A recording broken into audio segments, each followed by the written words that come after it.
Debi is done, but what next for the UK? Any more stormy conditions on the way? And just how low will we go this Thursday? I'll try and answer all of those questions in this week's Met Office Deep Dive. Welcome along. My name's Alex Deakin. I'm a meteorologist and weather presenter here at the Met Office. If you're new to the Deep Dive, please do hit subscribe. This is exclusive to YouTube. This is the only place you can get 20, 25, 30 minutes of intense meteorological mayhem. So yes, please do hit subscribe. If you're already a subscriber, then do please hit like and also share the love. If you know another Met head who might like this kind of content, then please share it with them. We also love reading your comments and your questions and your queries. Please do keep them coming as well, because the first thing I'm going to do this week is answer the crucial question that came up from last week's deep dive. Lots of comments, including from the following: JT Ruum, Sue Wright 1299, Francesca 1963 CD, USA Nay Baylies 9510, apologies if I got your name wrong, Paul Markman 5247, Claymore 5, AJB 16991, to name but a few.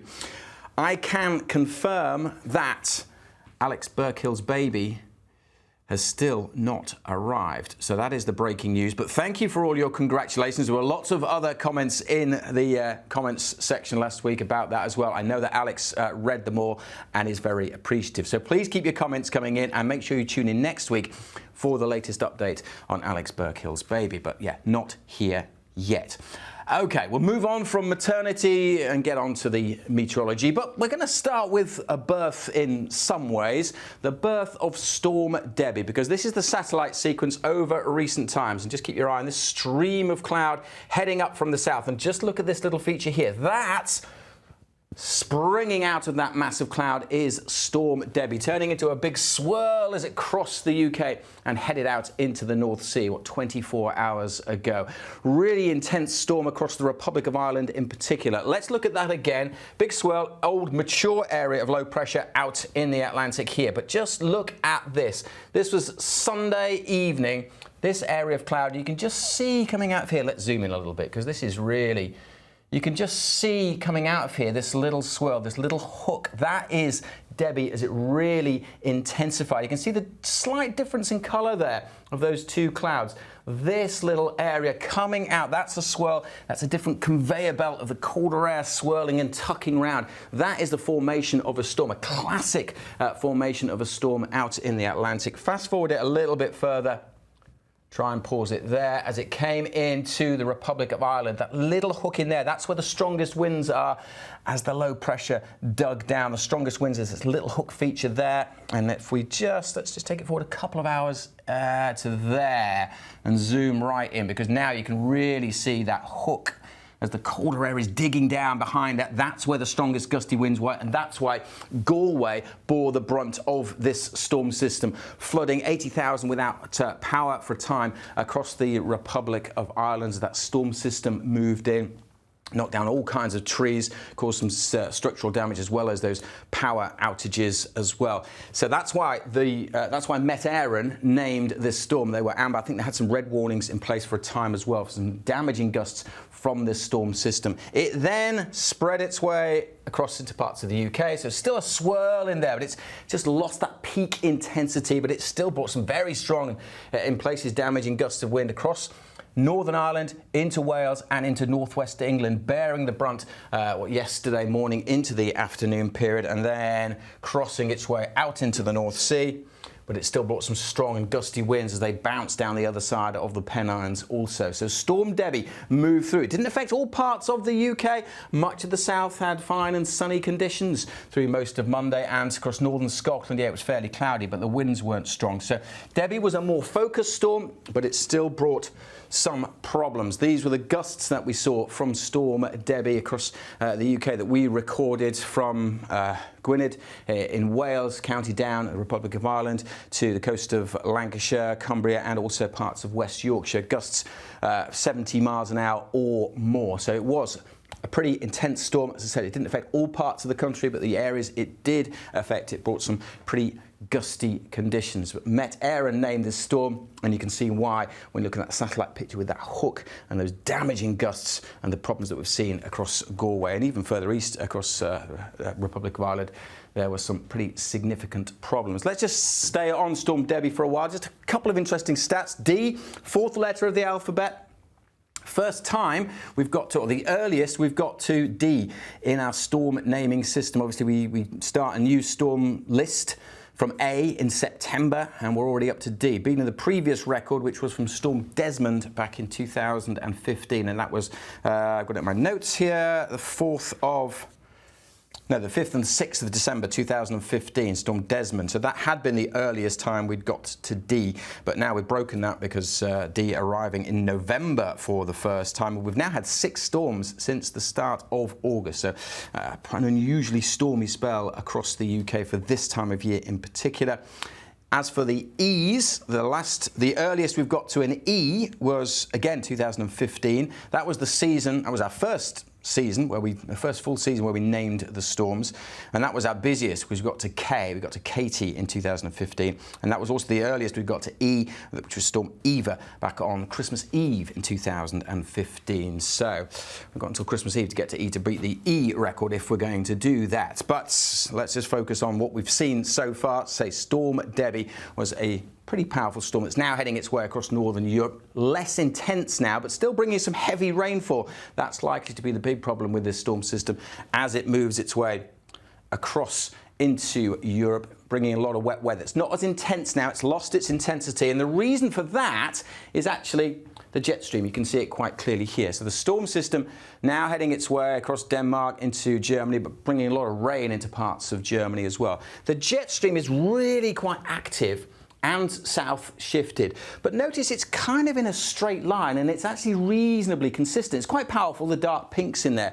But actually when you have a jet stream like this, it's not really ripe for developing low pressure systems. It's not what we call a developmental jet because it's kind of straight. It will push low pressure systems on, and that's why Debi moved through and is still moving through pretty rapidly. But when the jet's like this, even though it is pretty intense, it's not really spinning up areas of low pressure, because for that, what you really need is the jet to be accelerating or decelerating. And if we fast forward 24 hours, that is kind of what we've got here now. So we'll fast forward to Wednesday afternoon. Now the jet doesn't look as scary. It's not as intense. The pinks aren't as dark. So the cores of the jet is not as strong. So the winds in the jet are not as strong. But it's got more shape to it. It's got more wiggle. It's got more wave to it. And it's also got these sections where it's accelerating and decelerating. And that is much more conducive to developing areas of low pressure. And that is what is happening here with this little area of low pressure. Let's just take the jet stream off, because this low is the one we're keeping an eye on for Thursday in particular. Ahead of that, there's Debi, saying goodbye to Debi. There are weather fronts bringing rain across Scotland, certainly, and some wet weather certainly to come on Wednesday. But for most of us, this little ridge of high pressure, let's fast forward a couple of hours, little ridge of high pressure will dominate through Wednesday and bring certainly much of the south a fine day under this ridge of high pressure. So finally, something a bit drier. There'll still be some wet weather from that weather front across Scotland, but for many, Wednesday is a dry and a bright day. However, we do have to then look at this area of low pressure and how it's going to interact and how it's going to develop. And that's the big question mark for this week. This will be the main focus for this week's deep dive, because even though it's only a couple of days away, there is still quite a bit of uncertainty about how intense and how much rainfall this low is going to bring. Why is that? Well, it is in part linked to what we just saw.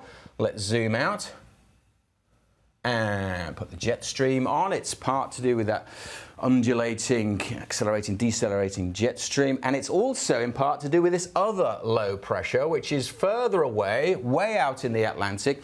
This is a more mature feature, or certainly it will be by the time it reaches our shores, but it's intensifying over the next couple of days thanks to this dip in the jet stream. So again, the jet stream has got that more, it's got more about it. It's got that dip, we call this a trough, and it's that which is spinning up this area of low pressure. Now, as this low is spinning and developing, what it's doing is it's drawing down colder air from the north, but it's also pushing north some warmer air, and it's that warmth combined with the jet stream moving northwards which is buckling the jet stream downstream. So we're not having that straight jet stream that we had earlier. The development here is creating this buckled pattern in the jet stream further downstream, closer to the UK, and it's this little arm of it. So as it goes up here round this low, and as it dips down here, how it interacts with this low pressure system is absolutely key to what weather we see, certainly in the south, on Thursday. So if we just take it back a little bit, let's just bring it back to here. So this is Wednesday morning. Zoom in a little bit on this low pressure, because at this stage, that's probably a bit too close. Not ready for its close-up yet. At this stage, that doesn't look like much, does it? It's a fairly, what we call flabby or weak area of low pressure. It's on the warm side of the jet, the south side of the jet. But if we just fast forward 24 hours or so, maybe a little bit longer, look at how it's now shifted. Now, crucially, it's on the cold side of the jet. It has transitioned across. And as it moves across, that's how it intensifies.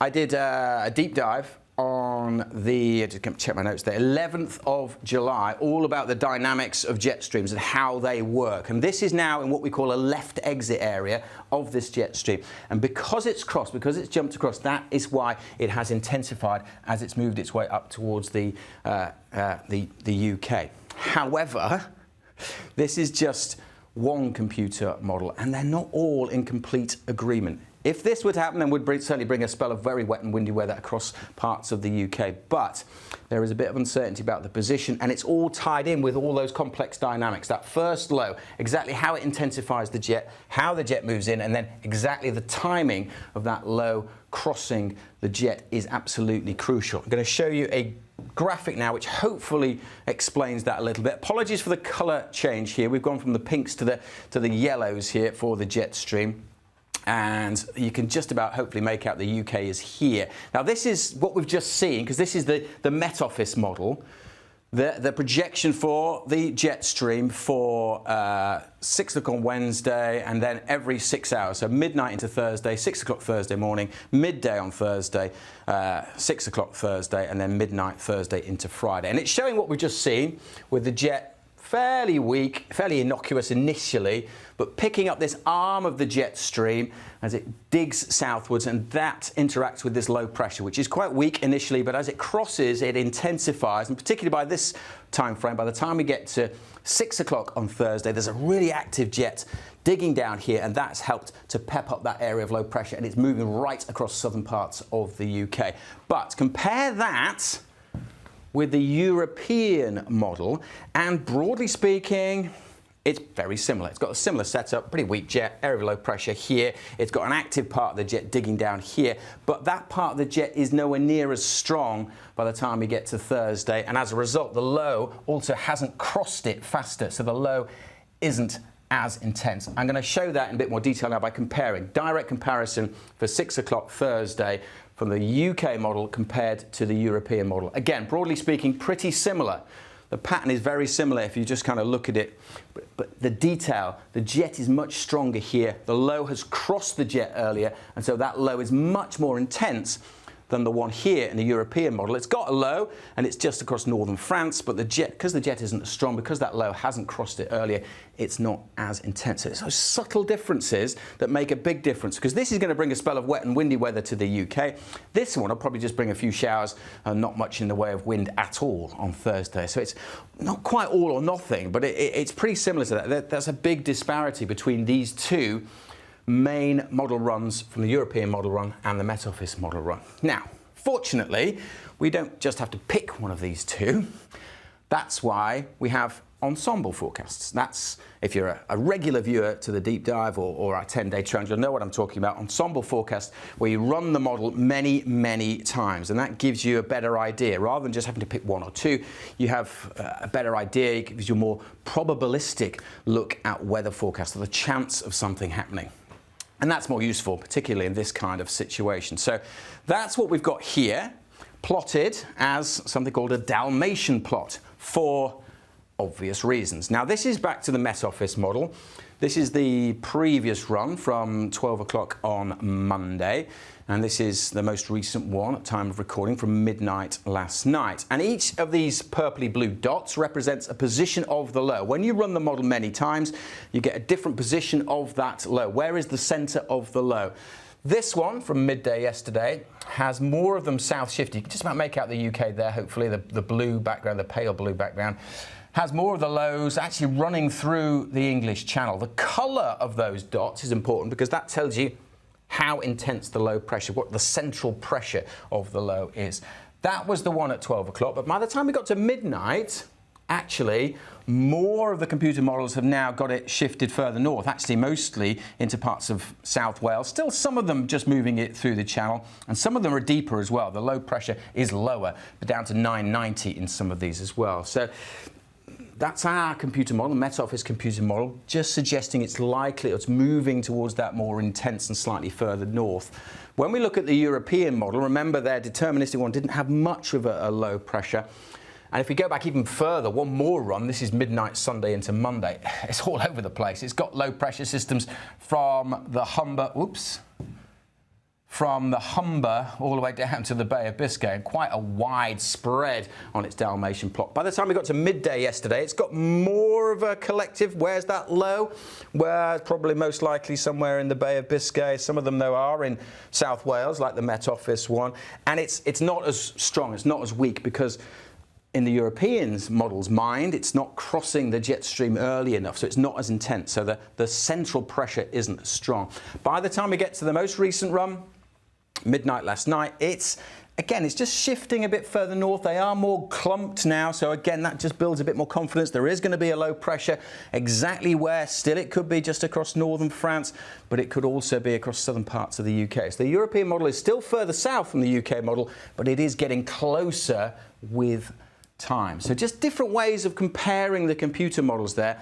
Another way that you can do that, instead of running the model many, many times, is actually just look back at what previous model runs were doing. We kind of did it there with that, but this is looking at rainfall now, and these ones across the top showing where the heavy rainfall is going to be. So this is the rainfall for the whole of Thursday, so from midnight into Thursday, midnight into Friday. And these are the three most recent Met Office model runs, and they're all agreeing that the rain's going to be in kind of the same place from that low as it comes in, so with South Wales, the Midlands seeing the heaviest rainfall. But look at this one in the middle. That hasn't got anything like the same intensity of rainfall as the other two. So even the same computer model isn't necessarily agreeing with just how intense or how heavy the rain is going to be with this storm.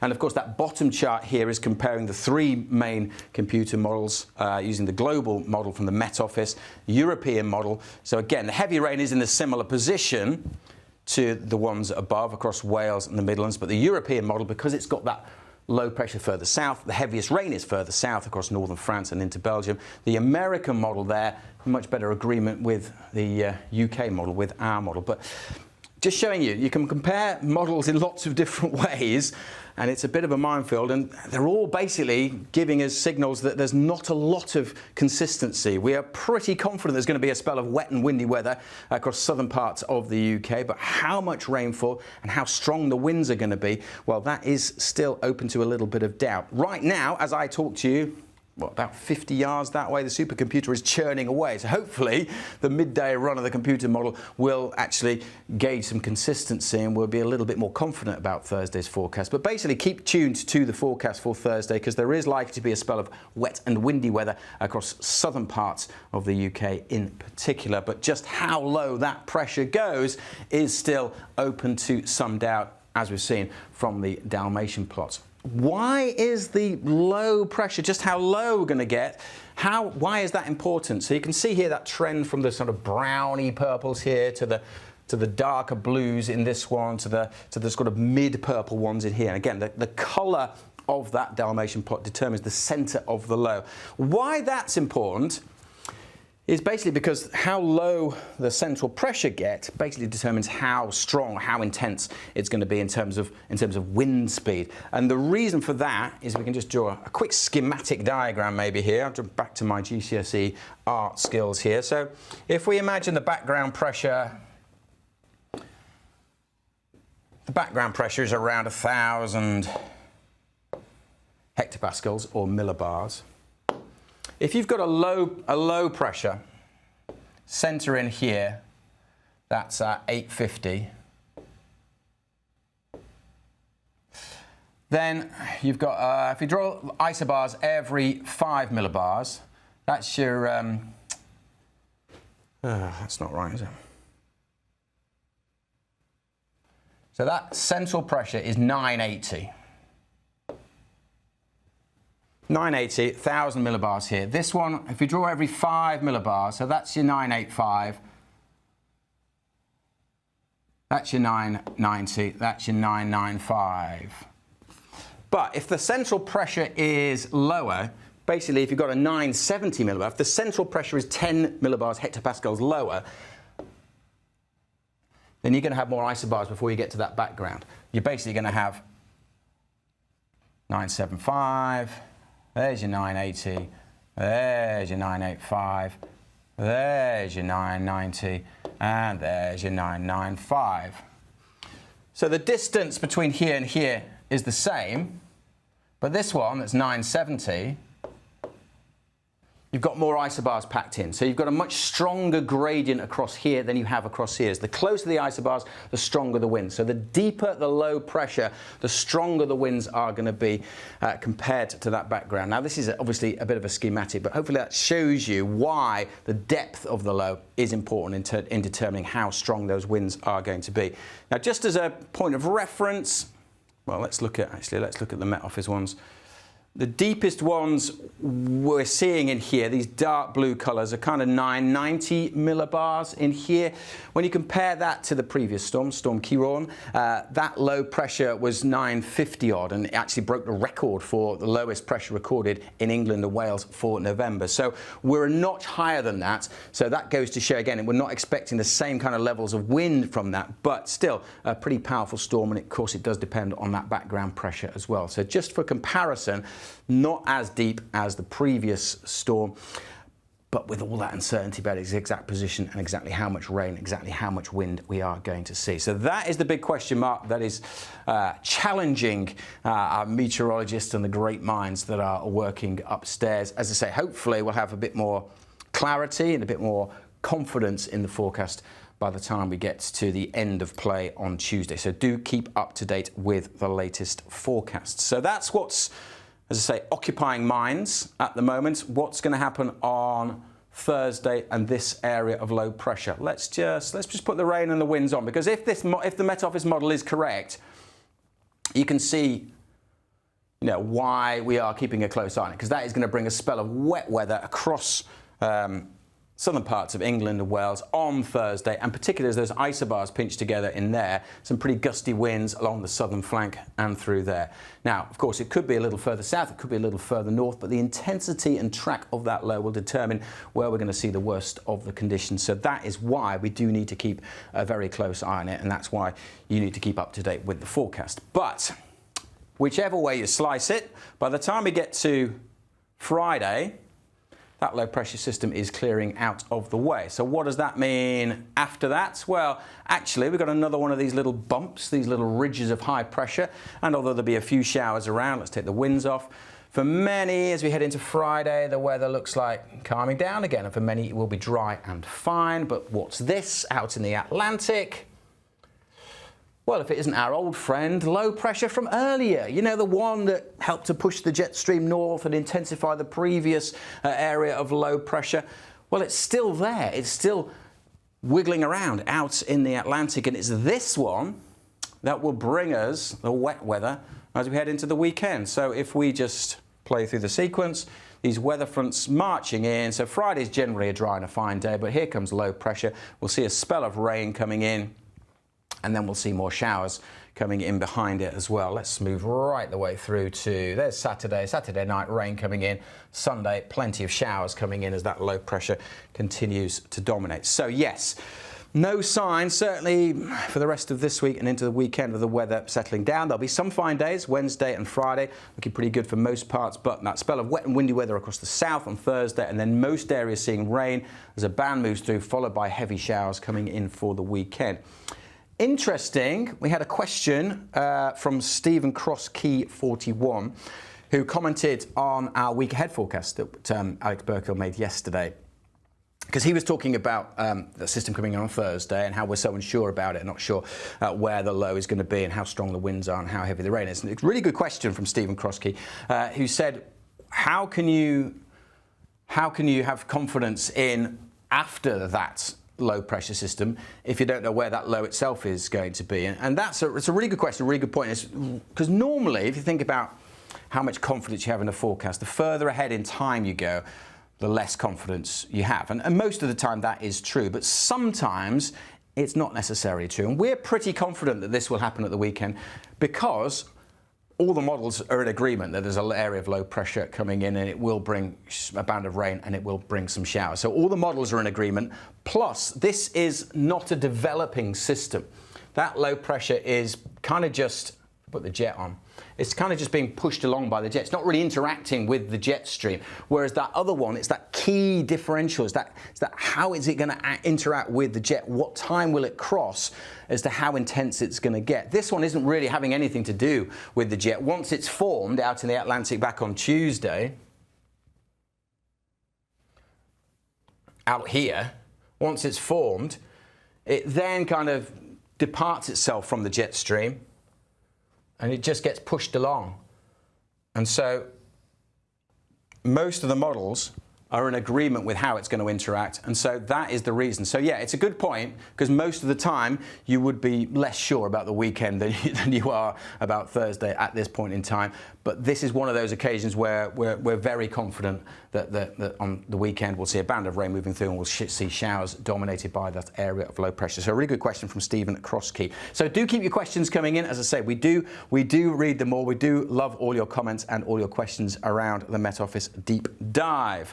One last thing, just talk about consistency with where the rain is going to be on Saturday. So that's Saturday. Let's just take it back a little bit. Where are we? Let's go into, so we're going to Friday night and Saturday. There's the low. There's the weather front approaching the UK. And let's just have a look at this, because I love a spaghetti chart. This is European computer model. Again, we're comparing model runs going through time. It's an ensemble forecast. So each one of these red lines is a position of that warm front approaching the UK. You can see the blue outline of the UK there, and these are for a snapshot for Friday night into Saturday. And you can see there from the previous model run, from the model run 2 model runs ago, lots of lines. It could be that front is still 300 miles away from Portugal, or it could be that weather front is already across Devon and Cornwall. When you get to yesterday's midday run, there's a more consistent signal, as you would expect. The spaghetti is getting together, and it's way more bunched by the time we get to the midnight run from last night. That is a pretty consistent signal that weather front is going to be moving in and is in this kind of position, so what, 200-300 miles away from Cornwall at midnight. So reasonable consistency there. So again, that just backs up why we're more confident about Saturday's forecast than we are for Thursday's forecast. Okay. I think that is pretty much it for this week. So again, thank you so much for watching. Thank you for all your comments. Please make sure you subscribe, and then you won't miss a forecast. Tomorrow it'll be the 10-day trend, so we'll be looking at how things could develop next week. There are signs of some higher pressure down to the southwest, and perhaps things turning a little cooler and showery next week. So far from settled, but perhaps less low pressure systems barreling in from the Atlantic. But, I don't know. I think it's going to be Alex tomorrow, obviously, depending on the birth of his child. But it may be Aidan. I'm pretty sure it's not going to be me. But hit subscribe, and then you won't miss a 10-day trend. I say thank you for your comments. If you've enjoyed this, please do hit the like button. It does make a difference to us, and it allows us to keep doing it. And as I said at the start, please do share this with anyone who might fancy a lesson in meteorology. And tune in next week for the latest update on Alex Burkill's baby. Goodbye.